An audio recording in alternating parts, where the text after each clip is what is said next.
예, 강도원의 한 권 한 권 먹는 성경 시리즈 욥기 시작하겠습니다. 제가 욥기를 접하게 된 것은 섬기는 교회 구역장을 할 때 구역 식구였던 한 집사님 병문안을 다녀온 후였습니다.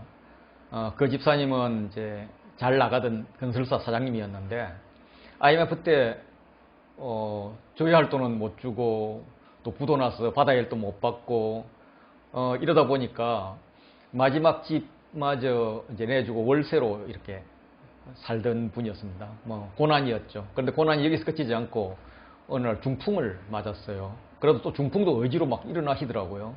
그런데 어느 날 맹장 수술하러 갔다가 아니 이게 막 3시간, 4시간, 5시간이 돼도 나오지 않아요. 그래서 우리 구역 식구들이 막 비상기도에 들어갔었거든요.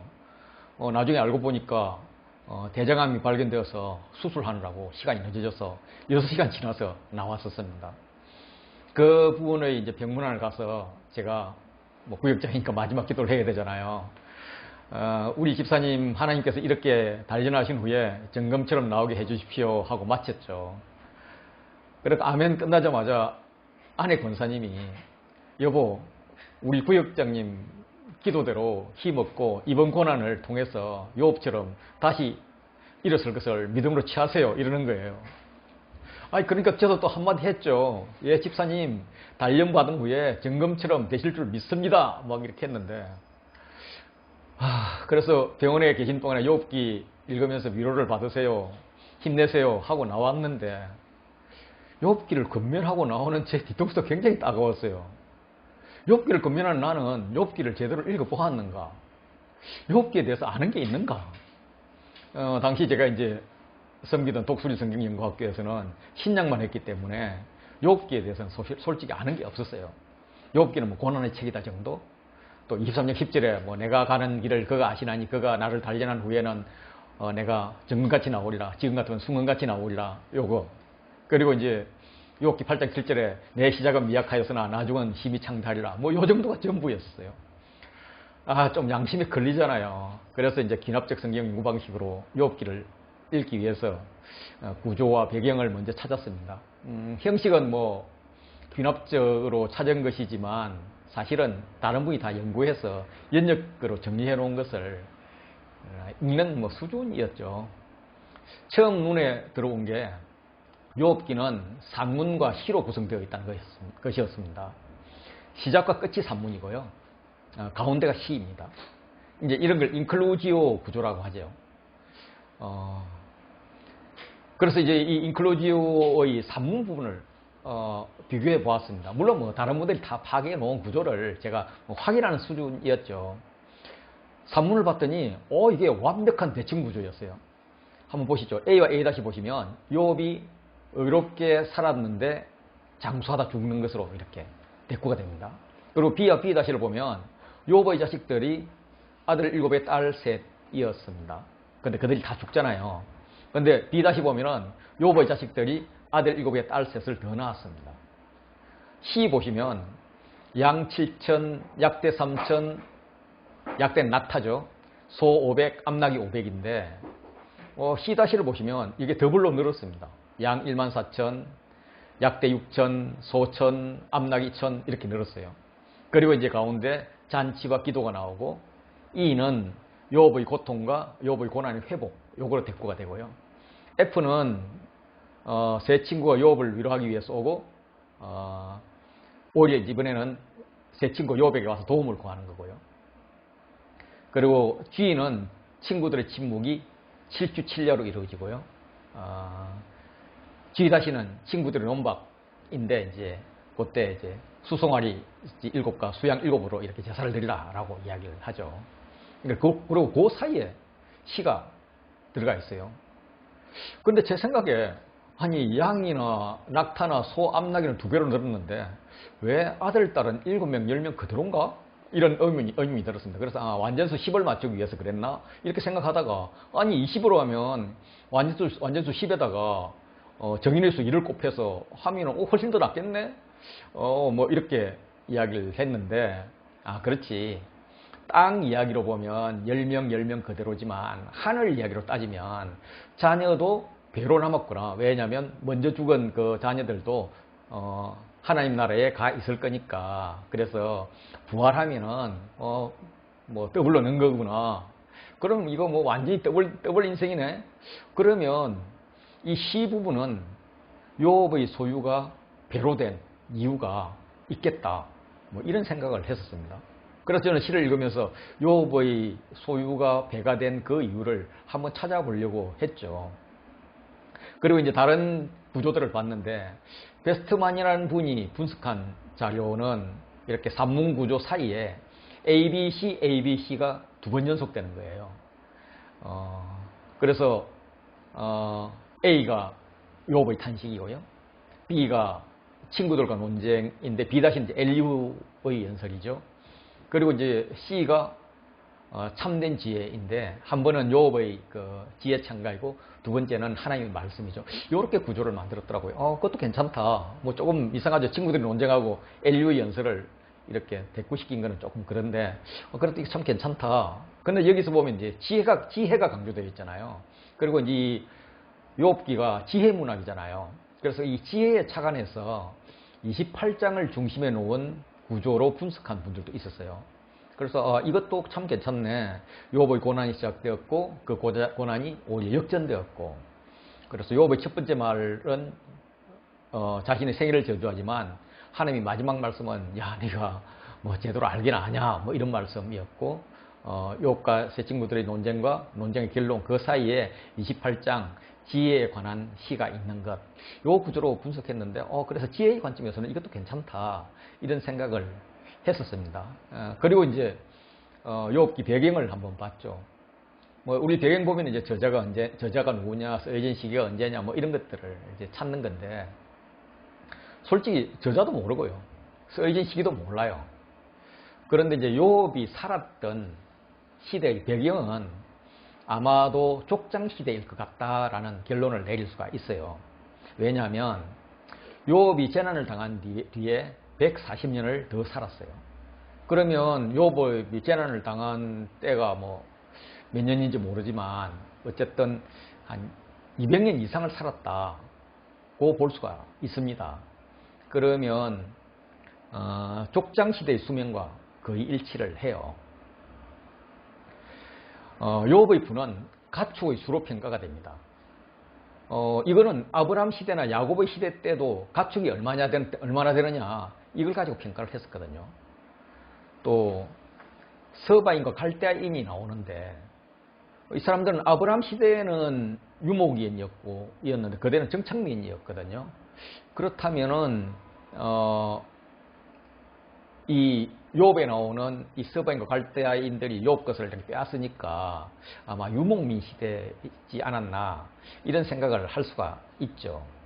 또 히브리어 크시다는 욥기 외에는 성경에 딱 두 번 나오는데 창세기 33장 19절과 여호수아 24장 32절입니다. 창세기 3장 19절을 보면 그가 장막을 친 밭을 세겜의 아버지 하몰의 아들의 손에서 벳크시다에 샀으며, 이러면서 이제 그 야곱이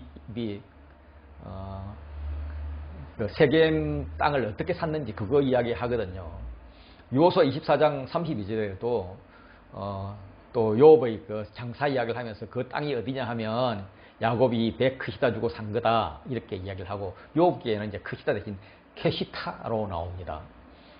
그래서 이것들이 둘 다 야곱과 관련되어 있기 때문에 야곱과 같은 시대의 사람일 거다라고 생각을 하는 거죠.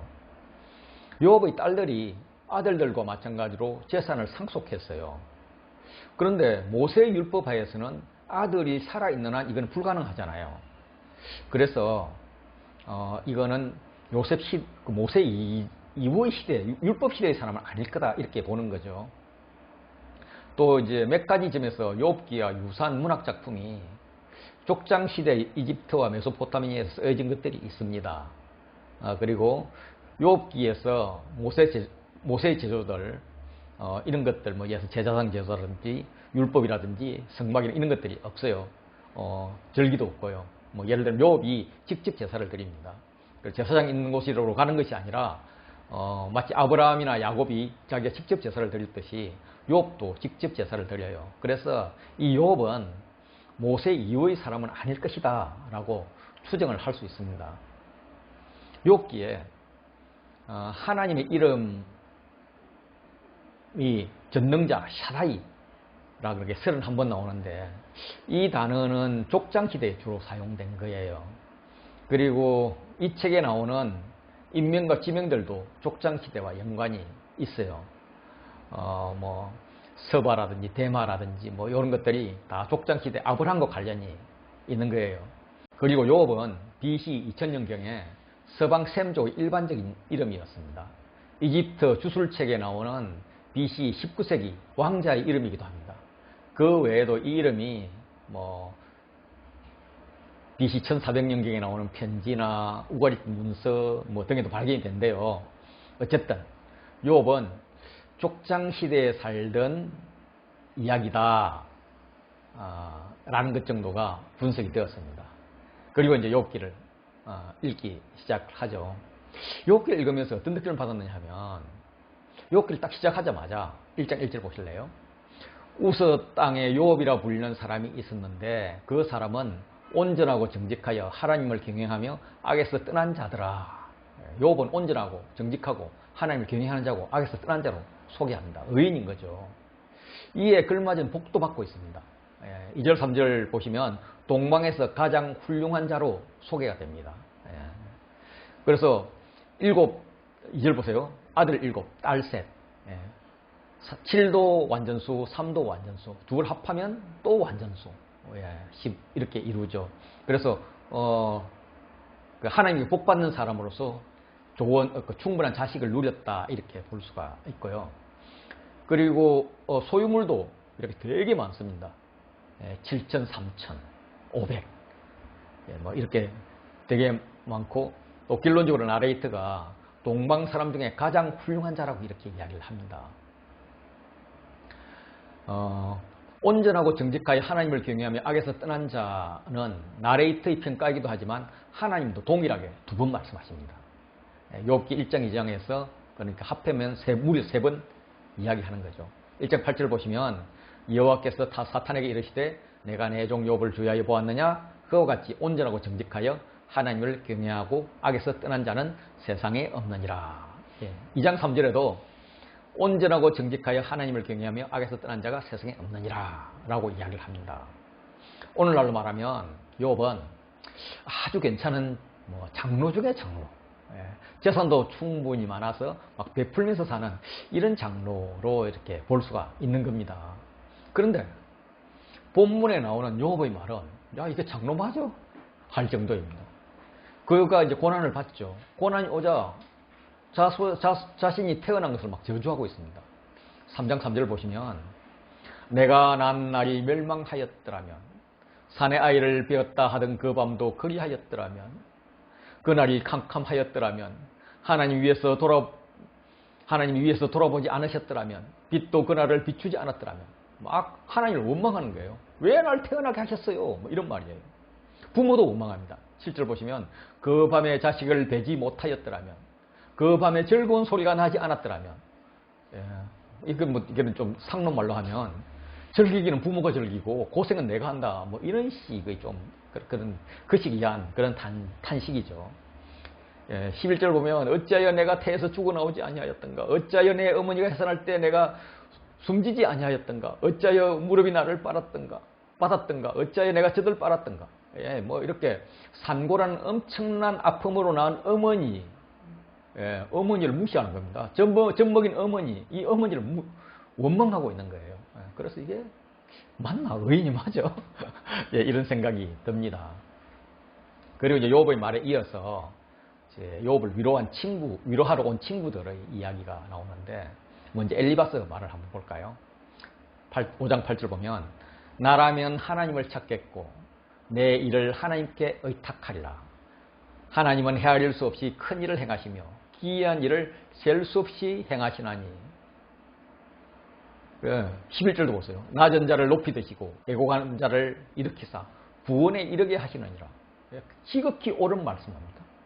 제가 볼 때는 이 엘리바스가 장로감이에요. 예, 16절 보실래요?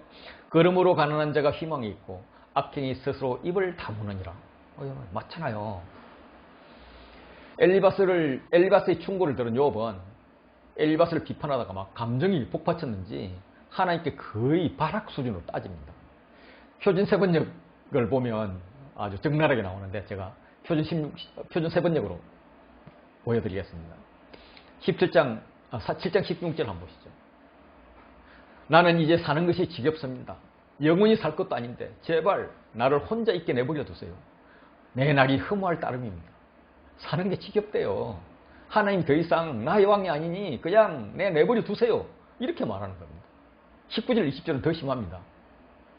언제까지 내게서 눈을 떼지 않으렵니까? 침을 꼴깍 삼키는 동안만도 나를 좀 내버려 두실 수 없습니까?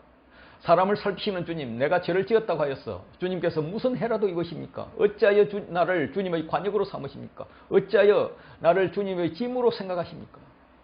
예. 하나님께서 나를 관역으로 삼아서 화수로 계속 쏜다는 겁니다. 그리고 21절로 가면은 차라리 죽이세요. 그래서 하나님께 나를 못 찾으면 좋겠어요. 막 이런 식의 말을 내뱉습니다. 야, 장로가 그렇게 심하게 말하면 안 되지. 막 이런 생각이 들어요. 예. 빌닷이 충고해 주네요. 그렇게 죄를 감추기 위해서 하나님께 대들지 말고 차라리 정직하게 회개하고 강구함이나 들까. 8장 5절요. 내가 만일 하나님을 찾으며 전능하신 이에게 강구하고 또 청결하고 정직하면 반드시 너를 돌아보시고 내 의로운 처소를 평안하게 하실 것이라. 8장 7절 잘 아시죠? 저도 사업 시작할 때 받은 문구인데요. 내 시작은 미약하였으나 내 나중은 심히 창대하리라. 뭐 괜찮은 말이잖아요. 욥은 친구들을 비판할 뿐만 아니라 하나님께도 노골적으로 대듭니다. 10장 2절 3절 보실래요? 나를 죄인 취급하지 마십시오. 무슨 일로 나 같은 자와 다투시는지 알려주십시오. 주님께서 손수 만드신 이 몸을 학대하고 멸시하면서도 악인이 세운 계획은 잘 만들게 하시니 그것이 주님의 무슨 유익이라도 됩니까? 완전히 그냥 막 나갑니다. 억울하다는 표현이 아주 심합니다. 15절 한번 보실까요? 내가 죄를 짓기만 하면 주님께서는 가차없이 내게 고통을 주시지만 내가 올바른 일을 한다고 해서 주님께서 나를 믿어주시지 않으셨습니다. 그러니 나는 수치를 가득히 덮어쓰고서 고통을 몸으로 겪고 있습니다. 잘할 때는 보지도 않고 뭘 조금만 못했으면 그냥 죽인다고 이렇게 심하게 이야기합니다. 저도 사실 장로인데 이걸 읽으면서 당신 장로 맞아? 그건 아니지. 이런 말을 하고 싶을 정도예요. 친구 소발 충고를 한번 보실까요? 14절. 내 손에 제약이 있거든 멀리 버리라. 불의가 내 장막에 있지 못하게 하라. 그리하면 내가 반드시 흠없는 얼굴을 들게 되고 굳게 서서 두려움이 없으리니 곧 내 환난을 잊을 것이라. 18절을 뛰어넘어서 내가 희망이 있으므로 안전할 것이며 두루 살피보고 평안히 쉬리라. 구구절절 옳은 말이잖아요. 특별히 18절은 희망, 안전, 평안을 이렇게 제시하잖아요. 그렇지만 욥은 절대 자신의 죄를 인정할 수 없다고 합니다. 지금까지 하나님 원망한 것만도 엄청난 죄 같은데 자신의 기도는 정결하대요. 17절, 18절. 그러나 내 손에는 포악이 없고 나의 기도는 정결하니라.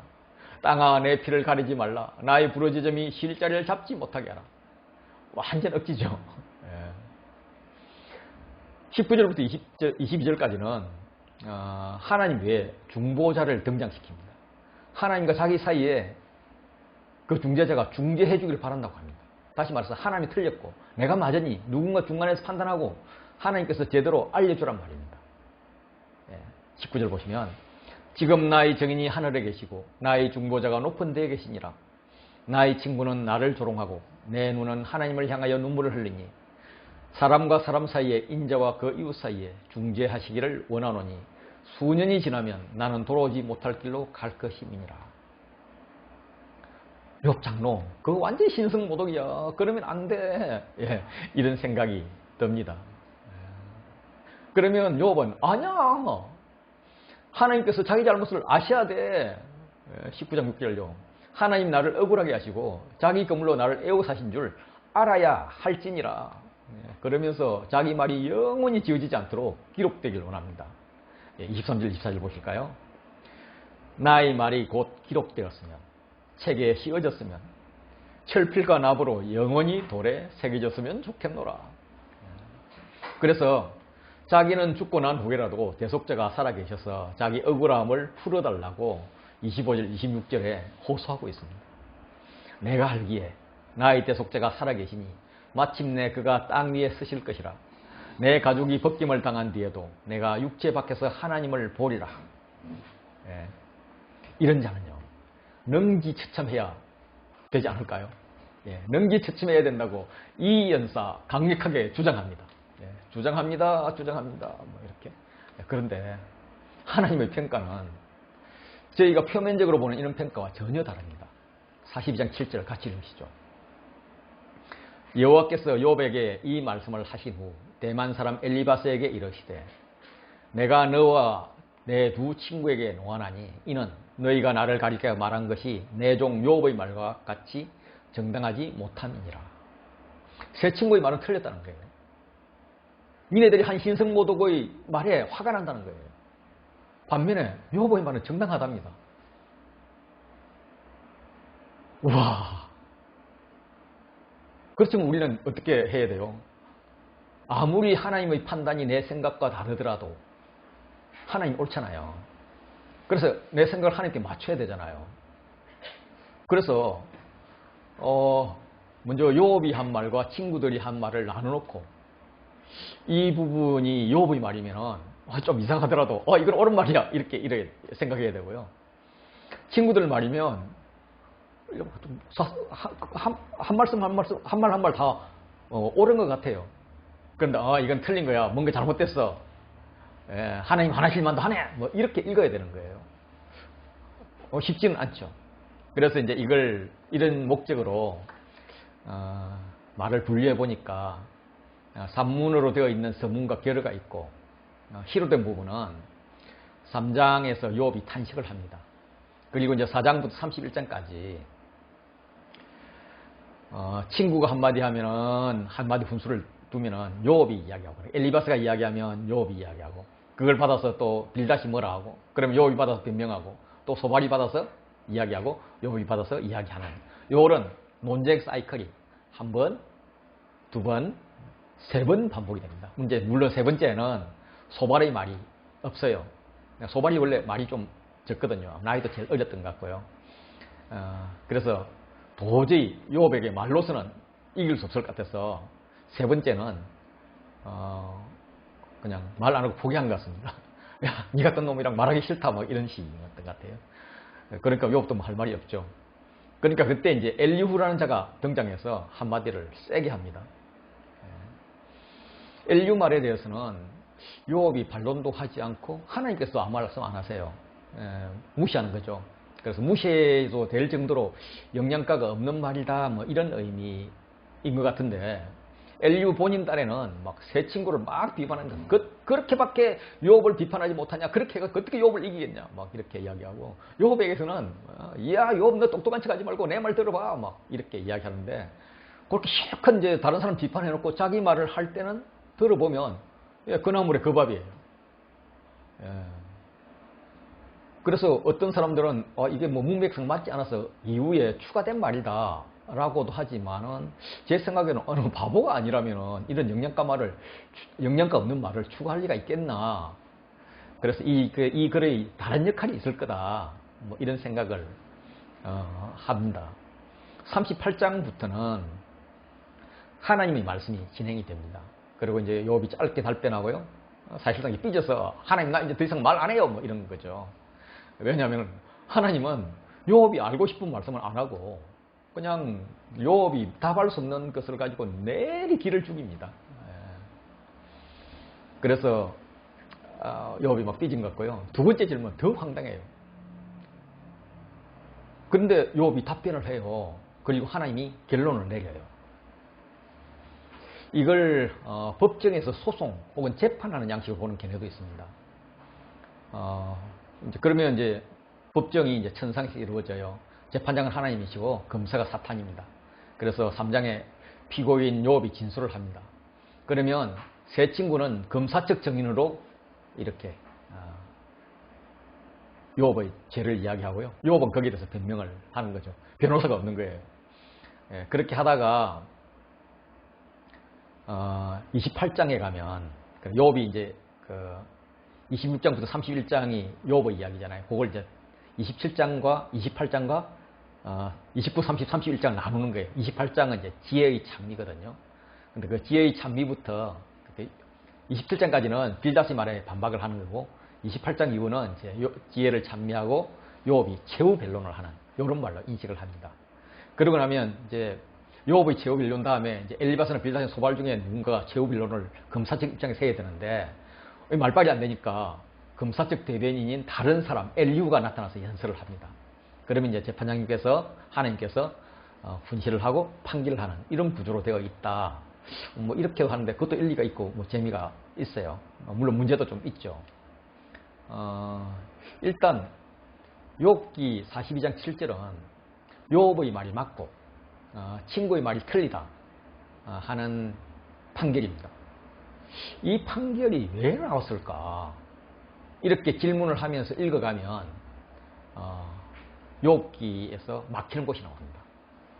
그곳에서 우리는 답을 찾죠. 그 답을 찾는 것이 즐거운 일이고 그 답을 내가 삶으로 살아낼 수 있다면 그만큼 나는 성숙해지는 것입니다.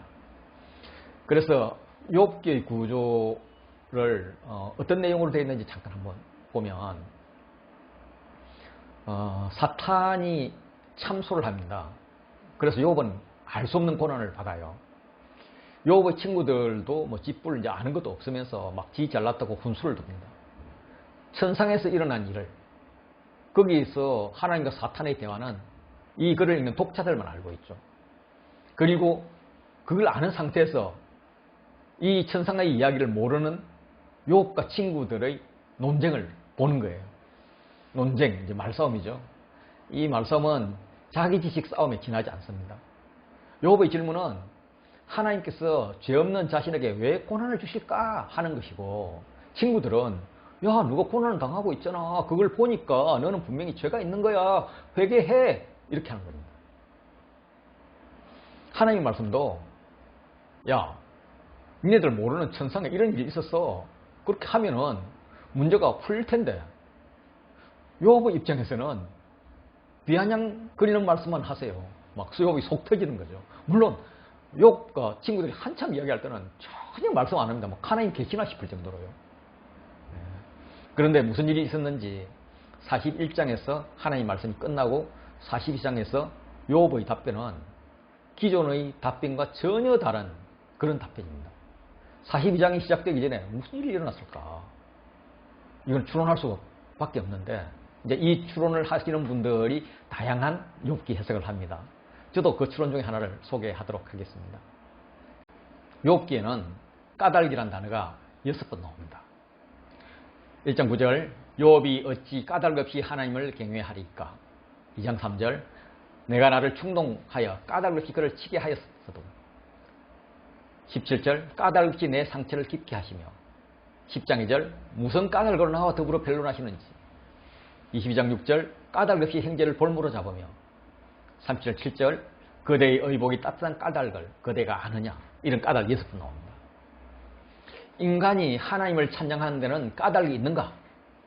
인간이 당하는 고통에는 까닭이 있는가? 이 문제를 던지는 거예요. 좀 더 까닭을 발전시켜 보면 재물과 자식의 복은 의의 결과이고 고난은 죄의 결과인가? 아니면 다른 까닭이 있는가? 다른 이유가 있는가? 대가를 바라지 않는 경건 혹은 의가 과연 존재하는가? 이런 문제가 되는 거죠. 먼저 사탄의 입장은 까닭이 있다는 겁니다.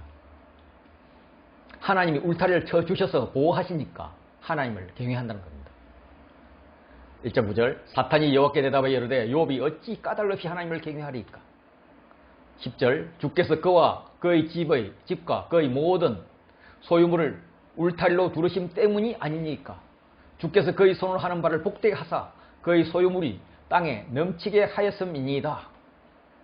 그의 울타리는 자식을 포함한 소유물과 건강인데 모든 인간은 이렇게 자식 많이 낳고 잘되고 재산 불원하고 이런 대가를 바라고 하나님을 경외한다는 입장이 사탄의 입장입니다.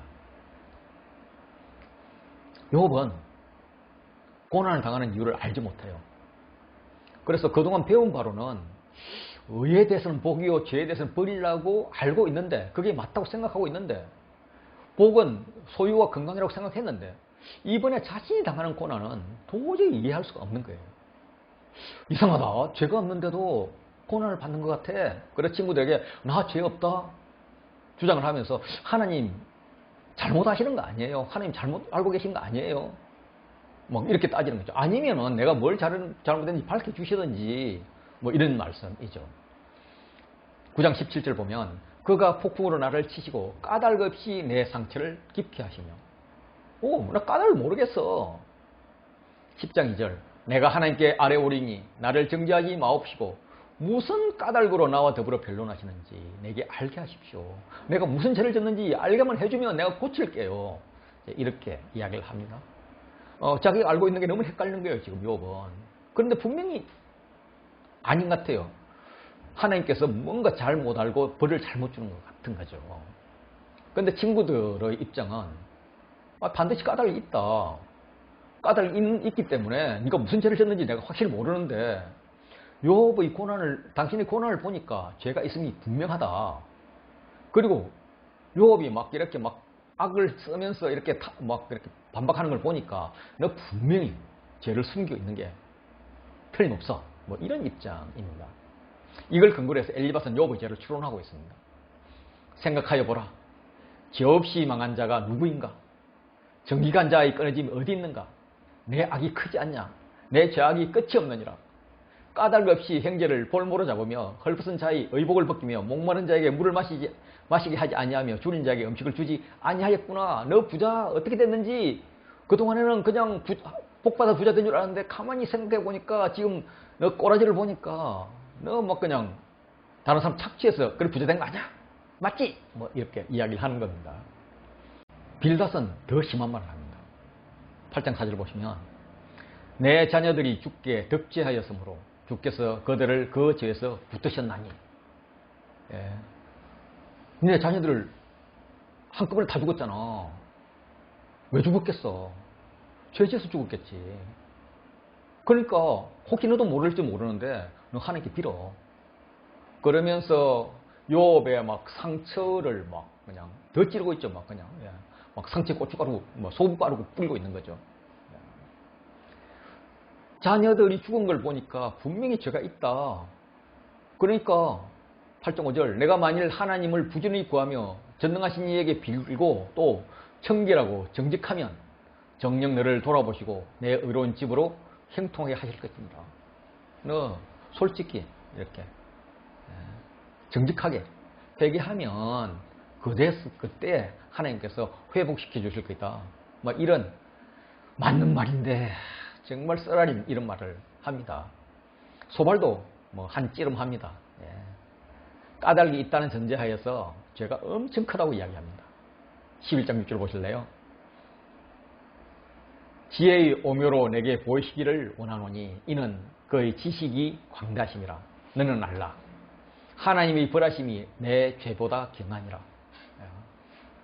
하나님은 너가 훨씬 더 많은 죄를 짓고 있을 텐데 지금 조금만 벌 주는 거야. 그러니까 더 이상 죄 짓지 마. 이런 이야기입니다. 뒤에 이제 마지막 변론으로 나타난 엘리후도 분명히 까닭이 있다라고 말을 합니다. 원인이 있으니 결과가 있다는 말입니다.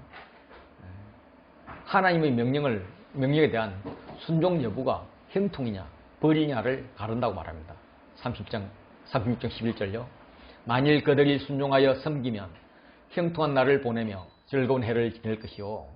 만일 그들이 순종하지 아니하면 칼에 망하며 자식 없이 죽을 것이니라. 그러면서 이제 한마디 하죠. 땅이 고요할 때 남풍으로 말미암아 그대의 의복이 따뜻한 까닭을 그대가 아느냐. 하나님의 은혜를 아느냐. 하나님이 이렇게 하는 인과응보의 원칙을 내가 아느냐. 지금은 왜 너 목숨이라도 살려놨겠냐. 뭐 이런 이야기입니다. 하나님은 뭘 하실까? 욥의 입장에서는 하나님, 우리는 하나님의 의견을 듣고 싶습니다. 이러지 않았겠어요? 예, 드디어 하나님이 짜잔 나타나셨습니다. 폭풍우 가운데서. 예, 위험을 낮추고 나타나셨다는 거죠. 욥에게 증색을 하면서 대장부처럼 허리를 묶고 묻는 것을 대답하라 라고 말씀하십니다. 그런데 나오는 이야기는 38장 이후에 내가 천지창조의 이유를 아느냐? 보기나 했냐? 막 이런 식의 질문을 막 쉴 새 없이 쏟아냅니다. 아니 하나님 잠깐만요. 그런 것을 제가 알 리가 없잖아요. 알고 싶지도 않고요. 제가 알고 싶은 것은 내 죄가 뭔가 하는 겁니다. 죄를 짓지 않은데 너 왜 이렇게 고난을 이유를 주는지 그 이유를 알고 싶은 거예요. 하나님께서 그걸 답을 못 한다면 하나님이 지금 잘 못 아시는 거잖아요. 이런 욥이 이렇게 욥이 따지죠.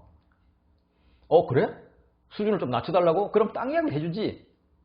그러면서 하나님께서 이제 뭐 좀 이야기하시고 좀 쉽게 이야기하실 줄 알았더니 사자밥을 누가 주는지 아느냐? 까마귀 새끼 밥에도 관심이 없다고? 너 생일 운운하던데 산염소 새끼 치는 거 아냐? 암사슴 새끼 봤냐? 몇 달 만에 만삭되는데 왜 몸을 꾸풀려 새끼를 낳을까? 주님, 나는 내 아내가 언제 만삭되었는지 기억도 안 나는 판에 내가 무슨 동물은 관리자도 아니고 내가 산염소, 암사슴 그걸 알 이유가 뭡니까? 그것들이 몸을 꾸풀고 났던 뒤집어 놨던 내가 수의사도 아닌데 뭘 알라는 겁니까? 수의사도 가축을 돌보지 산염소에는 관심도 없어요. 하나님, 제 질문은요, 내가 무슨 죄를 지었느냐고요. 내 죄가 뭘 하냐고요. 하나님 모르시잖아요. 말씀 못 하시잖아요. 그러니까 모르니까 막 이것저것 둘러대는 것 같은데 하나님께서 잘못 알았다, 잘못했다 인정하고 제 코너만 멈춰주시면 되잖아요. 하나님께서 또 말씀하죠. 그런데 들나귀는 사람들 말에 콧방귀 끼고 풀을 찾아 돌아다닌다? 들소는 힘이 센데 사람들이 이랑 좀 매자 해도 그런 거 안 매지. 예, 이렇게 이야기하십니다. 여러분들 욥 같으면 어떨까요? 와, 하나님 미치겠네요. 막 이렇게 욥이 막 복장 터지는 소리가 들리죠. 그래도 하나님은 끊임없이 말씀을 하십니다. 야, 이 터집 잡는 자야, 터집만 잡지 말고 대답해 보라니까. 너가 전능자하고 어떻게 다툴라 그러냐. 묻는 말에 대답 좀 해보라니까. 하나님, 내가 무슨 대답을 해요? 대답했잖아요. 모른다고요. 알고 싶지도 않다고요. 알 필요도 없다고요. 다시는 그런 질문 하지 마세요. 하면 뭐 엉엉 울지 않았을까. 예, 이렇게 생각을 합니다. 예, 42장 4절 5절 보시면 보소서, 나는 비천하오니 무엇이라 주께 대답하리까? 손으로 내 입을 가릴 뿐이로소이다. 내가 한번 말하여 싸움적 다시는 더 대답하지 아니하겠나이다. 하나님 다시 나타나십니다. 6절 7절 보시면 그때에 여호와께서 폭풍 가운데 욥에게 일러 말씀하시되 너는 대장부처럼 허리를 묶고 내가 내게 묻겠으니 내게 대답할지니라. 그래요, 하나님, 저 지금 고난 때문에 많이 아프거든요. 그러니까 장난치지 마시고요, 제가 알고 싶은 것 말씀해 주세요. 내가 알아야 할 것 말씀해 주세요. 이렇게 이야기하니까 그래 알겠다 하면서 공의를 말씀하십니다. 공의요. 40장 8절. 내가 내 공의를 부인하리느냐? 내 의를 세우리고 나를 악하다 하겠느냐? 욥의 입장에서는 하나님이 계속 동문수답입니다. 예. 그래서 막 길을 막아버립니다. 그런데 하나님께서 베헤못 이야기를 해요. 40장 15절. 이제 소같이 풀을 먹는 베헤못을 볼지어다. 내가 너를 지은 것 같이 그것도 지었느니라. 그리고 이제 베헤못 설명을 쭉 합니다. 41장부터는 리오야단 이야기를 합니다. 내가 낚시로 리오야단을 끌어낼 수 있겠느냐? 노끈으로 해를 멜 수 있겠느냐? 아니, 그 노끈 헤매서 뭐 하려고요? 아무도 그것을 격동시킬 만큼 담대하지 못하거든. 그거 다 격동시키면 내만 피곤한데 왜 격동시켜요? 누가 내게 감히 대항할 수 있겠냐? 누가 대항합니까? 하나님, 내가 지금 조르고 있는 거죠. 왜 하나님은 욥에게 원망을 들어가면서 빙빙 둘러서 말씀을 하실까? 하나님은 사람이 보기에 까닭을 없어 보이는 고난이 있다고 말씀하시는 겁니다. 그러나 까닭이 있는 거죠. 그 까닭을 욥이 찾기를 원하는 거죠. 욥기 2장 3절 보면 여호와께서 사탄에게 이르시되 내가 내 종 욥을 주의하여 보았느냐? 그와 같이 온전하고 정직하여 하나님을 경외하며 악에서 떠난 자가 세상에 없느니라. 내가 나를 충동하여 까닭 없이 그를 치게 하였어도 그가 여전히 자기의 온전함을 굳게 지켰느니라. 예. 인과응보의 관점에서 보면 까닭이 없어요. 예. 까닭을 치게 했어요. 그렇지만은 까닭이 있는 거예요. 사탄이 충동했다는. 욥은 하나님과의 대화 가운데서 한 3가지 정도를 알지 않았을까 생각이 듭니다. 첫째, 욥이 하나님의 뜻을 모른다. 모르는 것이 너무 많다는 것입니다. 2절 3절요. 주께서는 못하실 일이 없사오며 무슨 계획이든지 못 이룰 것이 없는 줄 아오니 무지한 말로 이치를 가리는 자가 누구이니까. 나는 깨닫지도 못한 일을 말하였고 스스로 알 수도 없고 헤아리기도 어려운 일을 말하였나이다. 둘째는 하나님이 자기 자신을 내팽개쳐버린 줄 알았는데 혹시 보고 있다면 잘못한 것만 보고 잘한 걸 보지도 않고 이렇게 벌하시는 줄 알았는데 가만히 보니까 자신의 험악한 말을 처음부터 끝까지 들어주셨고 자신의 상황을 처음부터 끝까지 알고 계셨음을 알았습니다.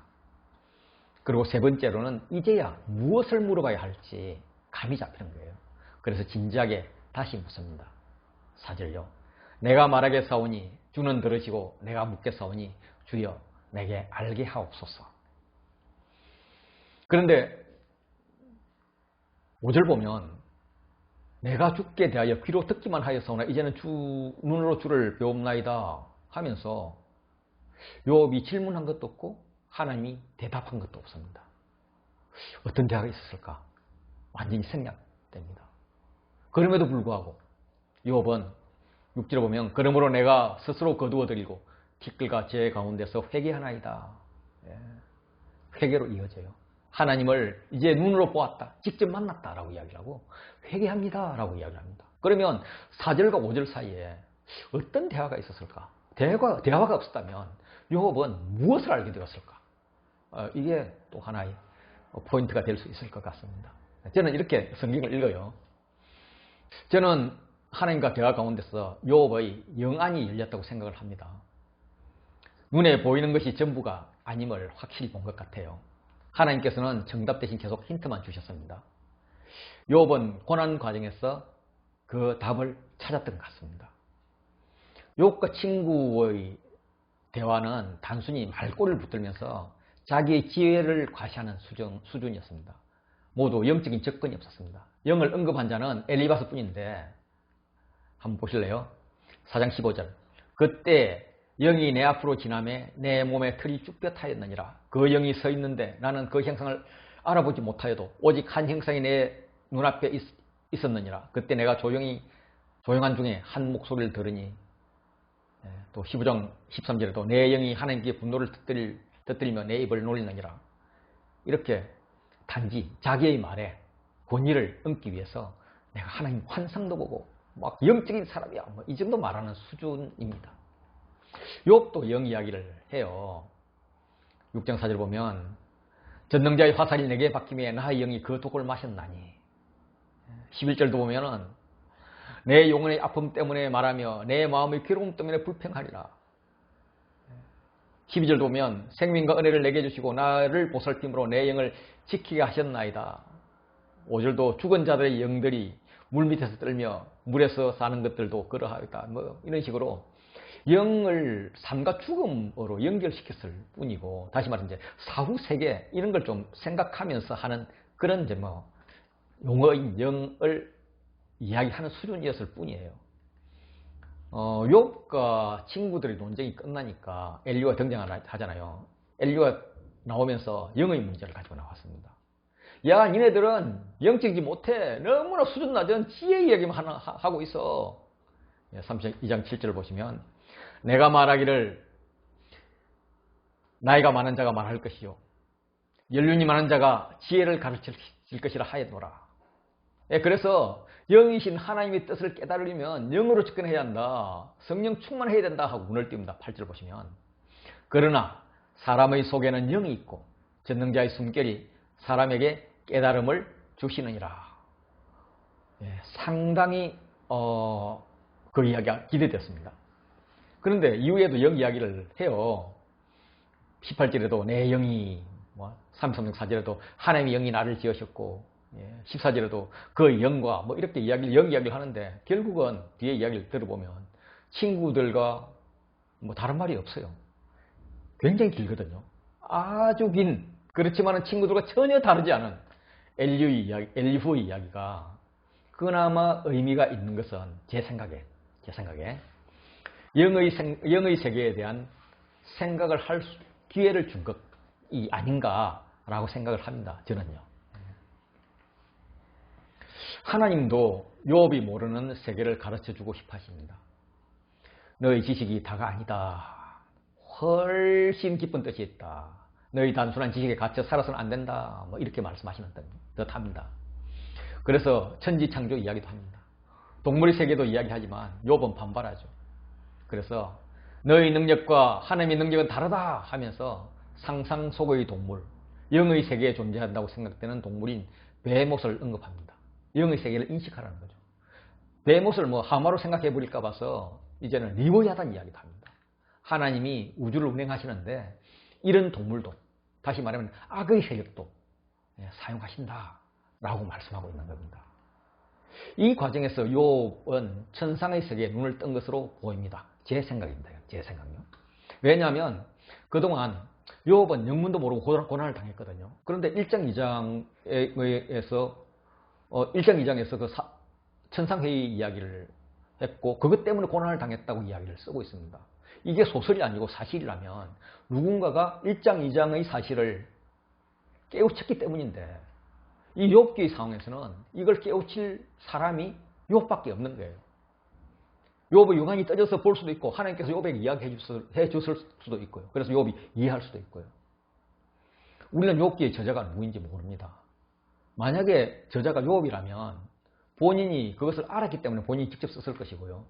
만약에 저자가 욥이 아니라면 욥이 이야기를 해준 것을 썼든지 욥이 이야기해 준 것을 듣고 전수가 되어서 뒤에 이것을 쓸 때 그 이야기가 남아있어서 1장, 2장의 스토리를 썼을 거라고 생각을 합니다.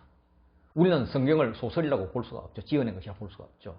이게 사실이라면 이 스토리를 아는 사람, 쓰게 한 사람은 욥이라는 것이 저희 생각이고 아마 맞을 겁니다. 욥기에서는 하늘 이야기로 시작됩니다. 그리고 땅의 이야기로 이어지고요. 땅에서 욥의 재앙이 오죠. 그리고 욥에 대한 태도가 나오고요. 욥의 태도에 대한 하나님의 평가가 나옵니다. 이걸 A, B, C, D로 하면 이 A, B, C, D가 한 번 더 이렇게 나오죠. 하늘에서 A, 땅에서 B, 욥의 태도 C, 욥의 태도에 대한 평가 D 이렇게 나옵니다. 먼저 하늘에서 일어난 이야기는 하늘의 회의가 있었습니다. 하나님도 참가하고 사탄도 참가했어요. 하나님께서 사탄에게 묻습니다. 내가 어디서 왔느냐?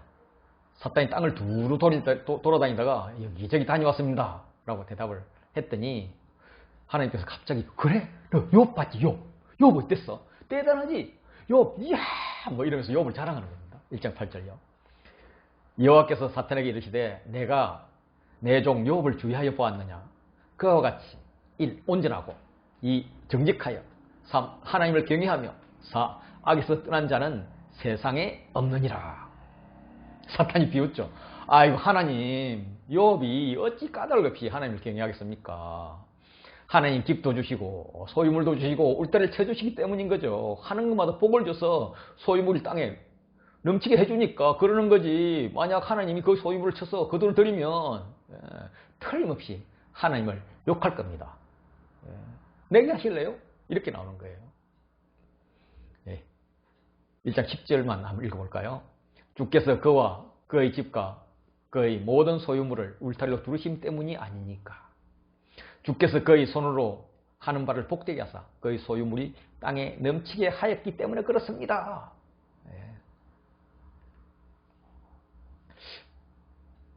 그럴 것도 같죠, 그죠?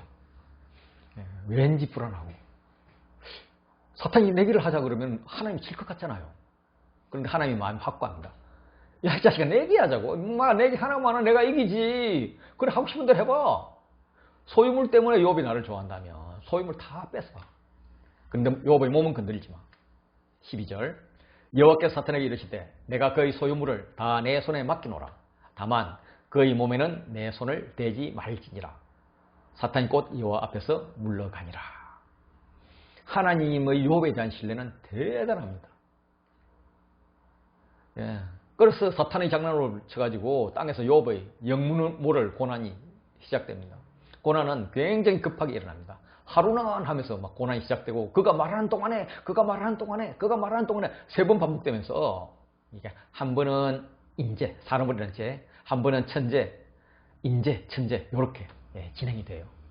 서바 사람이 소를 빼앗고 종들을 죽였습니다. 인재죠. 이렇게 말을 하는 동안에 또 한 사람이 와서 보고합니다. 불이 하늘에서 떨어져서 양과 종을 태워버렸습니다. 천재죠. 야, 그래도 뭐 낙타가 아직 남아있으니까 다행이지 라는 생각이 끝나기도 전에 갈대 사람이 와서 낙타를 빼앗고 종들을 죽였습니다 라고 보고합니다. 이 말이 끝나기 전에 또 천재가 일어납니다. 거친 데에서 큰 바람이 와서 자녀들을 다 죽였습니다. 이렇게 굉장히 급한 보고가 이루어집니다. 이 소식을 들은 욥은 1장 20절 21절에서 애도를 표하며 예배합니다.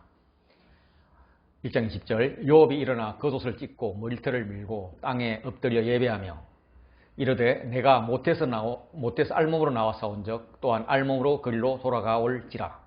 주신 이도 여호와시요 거두신 이도 여호와시오니 여호와의 이름이 찬송을 받으실지니이다 하고.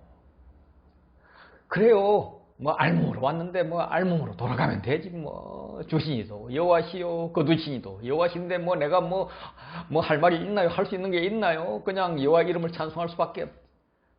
이걸 뭐 예배라고 할 수가 있을까 싶습니다. 탄식의 푸념인 거죠. 그래요, 하나님 막 나가 보세요 뭐 이런 겁니다. 그런데 하나님의 욥에 대한 평가는 다릅니다. 1장 22절요. 이 모든 일에 욥이 범죄하지 아니하고 하나님을 향하여 원망하지 아니하니라. 욥은 푸념도 안 했어, 원망도 안 했어, 범죄하지 않았어. 야, 정말 욥 대단한 놈이야. 뭐 이렇게 말씀하시는 거죠. 진정 욥이 하는 것이 예배이고 찬송이라면 자녀 10명을 하루아침에 잃은 사람이 이래도 될까요? 뭐 이런 생각이 들죠. 사탄이 이걸 듣고 있다가 그러면 그렇지 하고 박수를 쳤을 겁니다. 사탄이 듣기로 욥은 표면적으로 하나님을 직접 욕하진 않았지만 원망과 푸념으로 일관했다는 걸 알죠. 막 신이 나서 천상에게 막 청합니다. 하나님 앞에 서서 하나님 내가 이겼죠 라고 말을 하려고 하는데 하나님께서 먼저 말씀하십니다. 2장 3절요. 여호와께서 사탄에게 이르시되 내가 내 종 욥을 주의하여 보았느냐. 그와 같이 온전하고 정직하여 하나님을 경외하며 악에서 떠난 자는 세상에 없느니라. 내가 나를 충동하여 까닭 없이 그를 치게 하였어도 그가 여전히 자기 온전함을 굳게 지켰느니라. 야, 사탄 욥 봤지 욥. 내가 사탄을 충동해서 까닭 없이 네가 그를 치게 했지만 봐, 여전히 욥은 자기 온전함을 지키잖아. 그같이 온전하고 플러스 정직하여 플러스 하나님을 경외하여 플러스 악에서 떠난 자는 세상에 없을 거야. 이거는 1장 8절에서 하나님께 하셨던 말씀과 거의 동일하죠. 사탄이 기가 막혀서 아니 저건 하나님을 욕한 거나 다름이 없는데 저걸 보고 온전함을 지킨다고 평가하니까 사탄이 할 말을 잃었습니다. 근데 사탄이 눈치가 빨라요. 하나님 그렇다면 뭐 그런 것이니까 뭐 이해가 안 되지만 다음 내기를 제안합니다. 4절 5절요. 사탄이 여호와께 대답하여 이르되 가죽으로 가죽을 바꾸니 사람이 거의 모든 소유물로 자기 생명을 바꿀지라. 이제 주의 손을 펴서 그의 뼈와 살을 치소서. 그리하시면 틀림없이 주를 향하여 욕하지 아니하겠나이까. 사탄이 하는 말은 생명을 위해서는 거의 모든 소유물을 아끼지 않고 다 쓸 겁니다.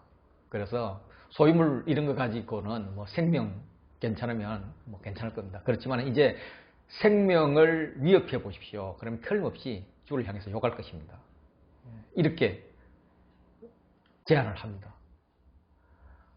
이걸 보고 있으면 우리는 이런 생각이 들죠. 아, 하나님 그냥 사탄 뺨마대기를 한 대 칵 때려서 다시는 그런 말 못하게 뭐 그렇게 해버리세요. 이렇게 말하고 싶죠. 나라도 그렇게 재산 다 잃고 이렇게 몸도 다치고 그러면 욕은 아니지만 하나님을 원망할 것 같아요. 욥 못 믿어요. 그런데 하나님은 욥을 믿습니다. 사탄의 내기에 응수합니다. 2장 6절요. 여호와께서 사탄에게 이르시되 내가 그를 내 손에 맡기노라. 다만 그의 생명은 해하지 말라. 아니 하나님 정내기를 하시려면 사탄이 지면은 뭐 이렇게 주둥아리를 꿰매버리겠다 뭐 이렇게 사탄도 뭘 걸게 해야죠. 그럼 하나님은 생명은 내 거야. 욥이 나를 신뢰하는 것도 재산 때문이 아니고 건강의 문제 때문도 아니야. 욥은 내 아들이어서 나를 좋아하는 거야. 이러시는 거예요. 대단한 믿음인 거죠. 하나님의 대단한 믿음. 예. 이런 상황을 욥이 깨우칩니다. 깨우쳤다고 저는 생각을 합니다. 예. 욥은 사탄의 참소를 알고 다시 그동안의 일을 돌이켜 봅니다. 아, 하나님 기띠미를 해주셨으면 제가 좀 쉽게 가죠. 그럼 하나님께서 야, 실수 미안. 내가 그냥 사탄에게 넘어갔잖아. 그런데 누가 바로 잡았어. 야, 욥 너 정말 대단해. 넌 아빠보다 나 사랑해. 뭐 이런 말씀을 하지 않았을까 싶습니다. 아이를 이제 야, 애야 시장 가서 오늘 저녁 먹을 쌀 좀 사올래? 라고 돈을 들여서 보내놓고는 쌀 가게를 잘 찾을지 길을 잃지는 않을지 돈은 챙겨올지 오마조마한 오심초사 이렇게 뒤따라가면서 지켜본 아버지. 그런 게 해보셨어요? 저는 어릴 때 우리 아이들 어릴 때 그런 거 해봤어요. 애들이 너무나 사회성이 없어서 학교와 집 밖에 모른다는 이런 말을 듣고 와, 안 되겠다. 애들이 좀 스스로 찾아가는 걸 좀 하도록 해야 되겠다 싶어서 야, 니네들 버스 타고 할머니 댁 다녀와 이렇게 이야기를 했어요. 하고 나서 버스비 주는데 버스 주차장까지 얘들이 갈 수 있는지 가다가 할머니 집 근처에서 내릴 수 있는지 엄청 걱정되죠. 그래서 애들 몰래 뒤에 몰래 차를 끌고 따라갔죠. 그래가지고 할머니 댁에 가는 것까지 보고 차 돌려서 돌아왔죠. 예. 이런 아버지의 마음이 있는 것 같습니다. 그래서 마침내 애가 쌀을 사오면 막 아이를 칭찬합니다. 예. 그 아버지의 담대한 믿음이 아이가 시장도 갈 수 있게 만든 거죠. 하나님의 믿음이 욥의 시야를 땅에서 하늘로 넓힌 거라고 저는 생각을 합니다. 이제 욥은 하늘에서 일어난 일을 알고 그동안의 일들을 쭉 정리를 해봅니다. 하나님 나 그 정도 아닌데 너무 심하게 나를 자랑하셨어요. 그럼 하나님은 아니 너는 내가 생각하는 것보다 더 크단다. 그러면 사탄의 큰 소리 칩니다. 그럼 사탄은 울타리를 걷어버려요. 재물 울타리 걷고 건강 울타리 걷고. 그래서 이 상을 이제 욥이 아니까 이제 이런 생각이 드는 거예요. 아, 춥네. 좀 아프기도 하고. 그래도 뭐 하나님 보고 계시니까 뭐 좀 멋지게 해야지. 하나님 그때 내가 알았으면 멋지게 하죠. 그런데 너무 창피하잖아요. 내가 하나님께 너무 심한 말 했잖아요. 그러면 하나님께서 야, 나는 그래도 대대는 너가 더 좋아. 그리고 친구들 연약함. 그래서 너를 너무 갈궜는데 너무 서운해하지 마.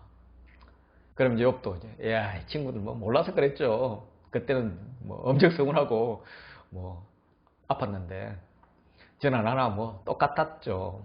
이제 뭐 하나님께서 뒤에서 어떻게 하셨는지 같이 나눌 수 있겠네요. 그런데 그때 왜 그렇게 말씀을 빙빙 돌리셨어요? 제가 얼마나 우라통 터졌는지 아세요? 그러면 하나님께서 야, 이 녀석 봐라. 뭐 내가 너한테 힌트를 엄청 줬는데 그걸 깨우치 못하는 집보라지는 생각도 안 하고 막 이렇게 하면은 에이 뭐 이러면서 하나님 나 그 정도 아니라니까요. 뭐 이렇게 수준을 딱 맞춰서 줘야죠. 뭐 이렇게 또 이야기하면 야, 너는 그 이상이야. 뭐 이런 이야기들을 주고받으면서 막 장난, 푸념 뭐 이러면서 하나님과 친밀한 대화가 있지 않았을까 싶습니다. 이런 하나님과 지극히 어떻게 보면 불경스러운 그런 대화를 하고 있지만 하나님을 또 모를 때는 하나님께 하시는 일을 모를 때는 더 심한 원망도 했지만 나를 믿어주신 하나님, 나를 기다려주신 하나님, 여전히 함께 하신 하나님, 나를 성장시키는 하나님 앞에서 욥은 감사했겠죠. 저나 여러분도 마찬가지 아니겠습니까? 네, 울타리가 있습니다. 울타리는 양면성이 있어요. 첫째는 보호이고요. 둘째는 한계입니다. 한계.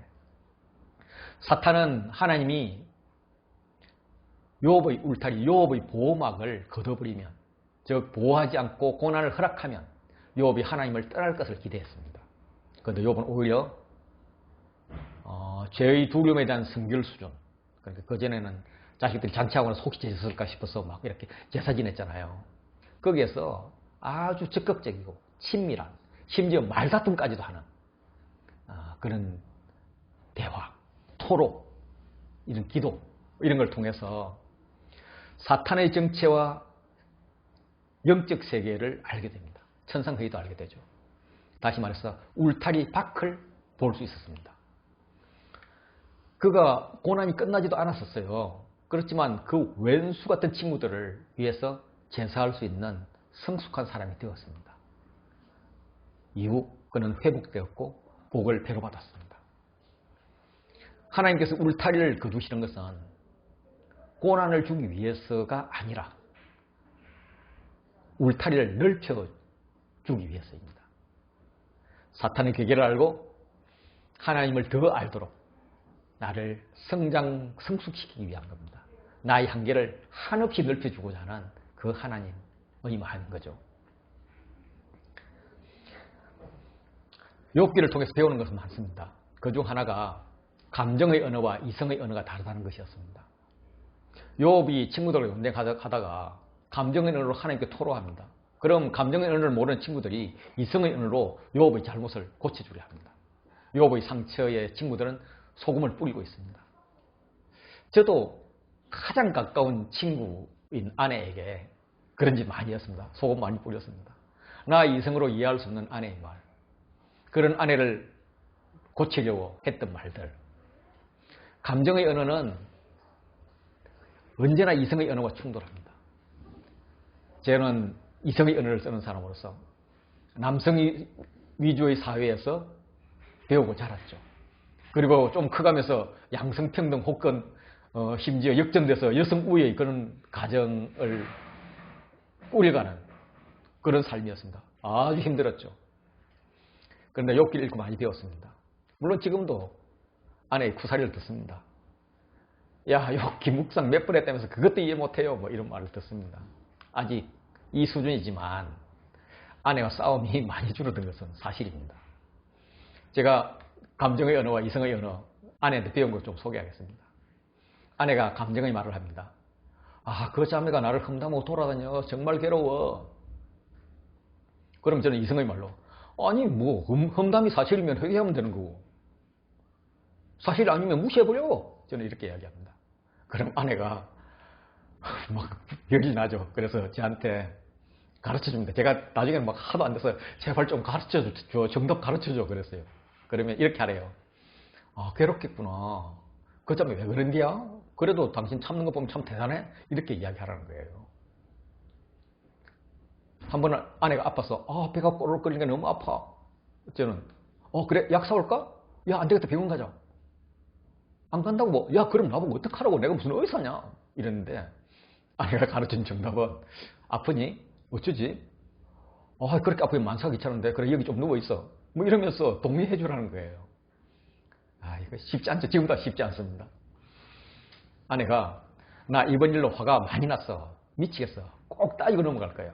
그러면 저는 여보 당신이 참아야지. 당신이 어른이잖아. 왜 그래 장로가 돼가지고. 저 아내가 여성 장로거든요. 그러면 아내는 그러지 말고 그냥 화 많이 났어? 그래 화나겠다. 야, 그 사람들 참 상식 없는 사람들이구나. 이러고 말라는 거예요. 여보 나 살 좀 빠져 보여? 이렇게 이야기하면 야, 그걸 내가 어떻게 하냐. 저 우리 몸무게 달아오면 되지. 이게 이성의 말입니다. 아내가 가르친 정답은 야, 많이 빠져 보이네. 야, 내 아내가 막 달라 보이는데 야, 살 빠지는 비밀이 뭐야? 살 빼는 비밀이 뭐야? 이렇게 이야기하라는 거예요. 여보, 내 옷 좀 더워 보이지? 바꿔 입을까? 그럼 저는 아니, 더우면 받고 있고, 더워 보이는 게 뭐가 중요하냐. 덥냐, 안 덥냐가 중요하지. 그러면 아내가 고쳐주죠. 별로 못 느끼겠는데, 잠깐 옆으로 돌아봐. 그 정도는 괜찮을 것 같아. 이렇게 봐주라는 거예요. 아, 정말 이 경상도 머스마가 정말 적응하기 어려웠죠. 그런데 이제 적응하려고 애를 많이 씁니다. 한 번은 이런 것도 당했습니다. 부흥회를 갔다 오더니, 오늘 부흥회에서 내가 너무 찔렸어. 목사님 말씀대로 내가 사랑이 부족해. 그 자매 정말 상처받았을 때 내가 그냥 넘어갔어야 되는 건데, 정말 우리 학교에 사랑이 없다고 투덜거리며 다니는데. 그래서 제가, 뭐 그런 사람이 다 있어. 나 같으면 잘라버려. 졸업시키지 마. 그랬더니 아내가 갑자기 화를 내면서, 당신이 뭔데 내 학생을 잘라라 마라 그래. 당신이 학교에 관심이나 있어. 막 이러는 거예요. 아니, 내 당신 편 들어줬는데. 그래, 이럴 때는, 그래, 사랑이 최고란 말에 나도 동의해. 그런데 그 자매 진짜 사랑이 뭔지 모르네. 사랑이 없었으면 그냥 넘어가지, 관심도 안 두지. 시간이 지나면 알게 될 거야. 그래, 우리 사랑의 마음을 넓히자. 뭐 이렇게 이야기하라는 거예요. 예, 잘 되냐고요? 안 됩니다. 요즘도 이런 것 때문에 싸웁니다. 이제는 딸들에게도 코치를 받습니다. 제가 속으로는 안다니까, 아빠가 몰랐어요 그러는 줄 알아? 라고 말하고 싶지만, 하고 그냥 들어줍니다. 아내가 공격을 해도 이제는 반발하지도 않습니다. 또 실수했네 하고 기수습하려고 애를 씁니다. 어떤 분은 요업의 아내가 3대 악취 중 하나다. 마지막에 낳은 요업의 자녀는 다른 아내가 낳았을 것이다 라고 말을 합니다. 그 근거는 2장 9절이죠. 2장 9절은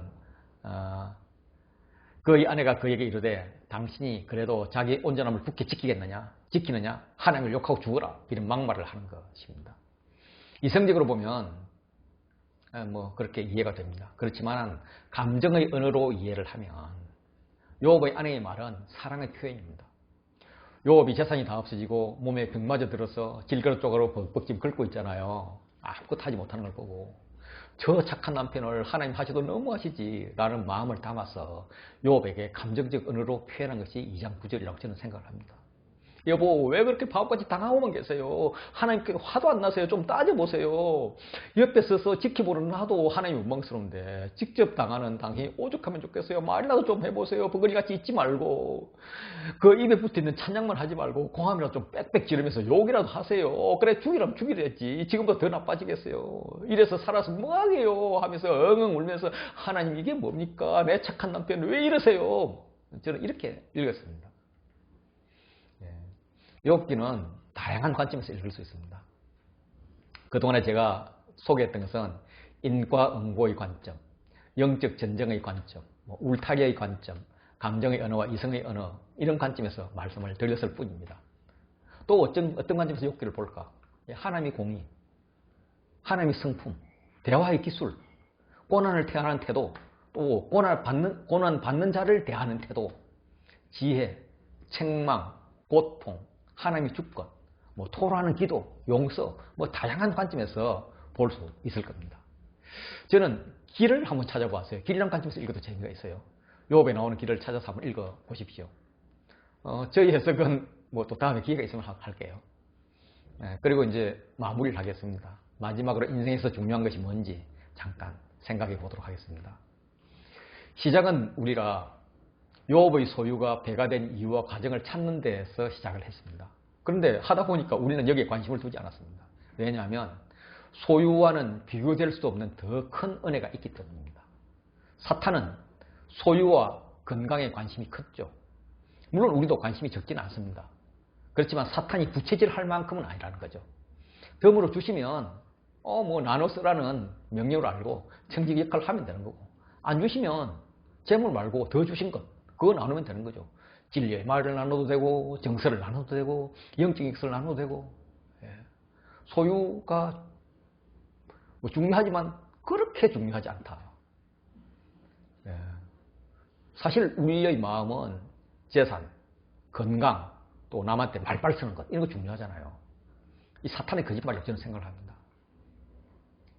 하나님께는 하나님의 영광이 중요합니다. 하나님의 영광은 하나님이 함께 하심에서 옵니다. 하나님과 함께하는 길은 무엇일까? 우리가 성장하고 성숙하는 만큼 하나님과 함께 의미 있는 시간을 가지게 되고 그 시간을 통해서 우리는 성장, 성숙합니다. 하나님의 큰 도구, 성숙의 큰 도구는 하나님이 살짝 숨으시는 거예요. 나를 보호하던 울타리를 살짝 터버리는 거예요. 그리고 나보고 울타리를 지키려고 울타리를 막으려고 애를 쓸 것이 아니라 울타리 밖으로 뛰쳐나가라고 그렇게 격려하십니다. 세상에 쳐놓은, 아니 내가 쳐놓은 나의 울타리를 뛰쳐나가서 큰 세계를 보라, 소망의 세계로 나가라 라고 말씀하시는 거예요. 네. 그런데 사실 그 나가기 혼자로서는 좀 힘듭니다. 욥기를 영화나 오페라라고 생각을 하면 욥이 주연이죠. 그런데 조연들이 있습니다. 사탄도 조연이고요. 엘리바스, 빌닷, 소발, 엘리후가 있습니다. 그리고 주연은 아니지만 결정적인 역할을 하는 조연 하나님이 계십니다. 뿐만 아니라 카메오로 잠깐 등장하는 욥의 아내도 있어요. 단역 배우들도 많이 등장하죠. 욥의 종들과 자녀들요. 이 모두가 심지어 사탄마저도 욥의 영적 성장과 성숙에 도움이 되었습니다. 혼자 하는 게 아니에요. 사람만 치더라도 내 편 같은 남의 편들이었지만 따지고 보면 내 편들이었습니다. 내 편에서 보니 적이었지만 위에서 이렇게 내리다 보니까 모두 욥을 돕고 있었던 거죠. 이런 이들이 모인 것을 우리는 공동체라고 하잖아요. 이 공동체가 하나님을 찾는 공동체, 성령 충만한 공동체면 좋겠죠. 이런 공동체를 만들어가는 것이 욥이 또 가르쳐주는 중요한 것 중에 하나라고 저는 생각을 합니다.